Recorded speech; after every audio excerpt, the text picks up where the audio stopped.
Hi, I'm Abby from the Lunatics Radio Hour podcast. And despite living in New York City, I really had no idea the extent of haunted history and historic cemeteries that exist on Staten Island. So recently, a friend and I took a trip out to Staten Island, which turns out is not as far as we thought it was from Queens. And I wanted to kind of take you all along and show you the awesome cemeteries, the historic spots, the paranormal spots that we visited because we had a really, really awesome time. We traveled from Queens and took the subway to the Staten Island Ferry, which is free, by the way, and has beautiful views. Next, we took the train through Staten Island and walked to the historic district, where we first visited the Rezu Van Pelt family cemetery. It was first established in the 1780s. The very unique fence around the plot is a replica of the original, which was built in the mid-1800s. Along the fence, you can see hourglasses adorned with wings. Later, the local jailhouse, which you can see in the background, was built next door. This cemetery was designated as a New York City landmark in 1969. Next, we walked to the nearby historic St. Andrew's Church. The first church in this location was built in 1708 and acted as a hospital for wounded British soldiers during the Revolutionary War. The original structure sustained damage from fires and was rebuilt in the mid-1800s. The building looks straight out of another place in time, with its stunning stonework and stained glass windows. You can see the beautiful grounds here are also home to a graveyard. Several members of Congress and naval captains are buried here, along with members of notable Staten Island families. In addition to this historic graveyard, the church has also opened a pet cemetery on the grounds, creating a beautiful space for locals to honor their beloved pets.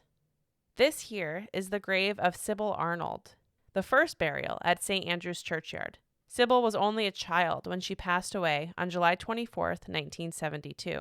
You can see from the inscription that she was the daughter of the reverend of the church at the time, Jonathan Arnold.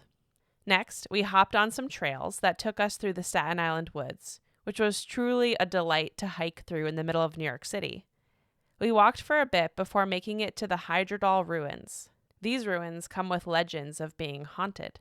They date back to the early 1800s, and the ruins are named for the Hydrodal family, who attempted to settle on this land and start a grape orchard. Unfortunately, due to the serpentine rock under the soil, the land was impossible to farm on.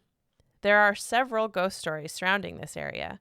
One that I found online claims that a little girl rides a horse across these hills, only to disappear into thin air. If you wish to visit, the ruins are only a short hike off of one of the main trails through the woods. Next, again, we followed the trails, which took us to the former location of Seaview Children's Hospital. Not only are all of these buildings empty, there is also an abandoned tunnel system below the earth, connecting all the buildings to each other. Seaview is actually one of the largest tuberculosis hospitals in the country, built on top of a 25-acre plot of land that had previously housed the estate of Charles Schmidt and had gone by the name Ocean View.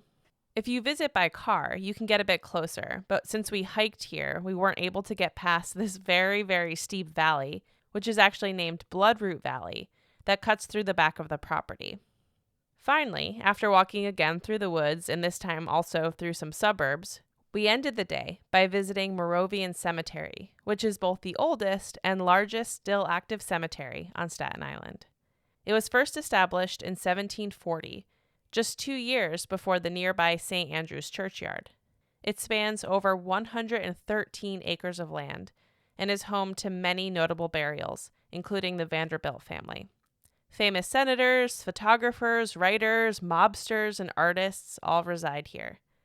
We were only able to visit for a few minutes just as the cemetery was closing, but it was stunning against the sunset. I'm looking forward to returning and exploring more of the vast grounds. You can see that the sun was starting to set, so we jumped back on the train and headed home.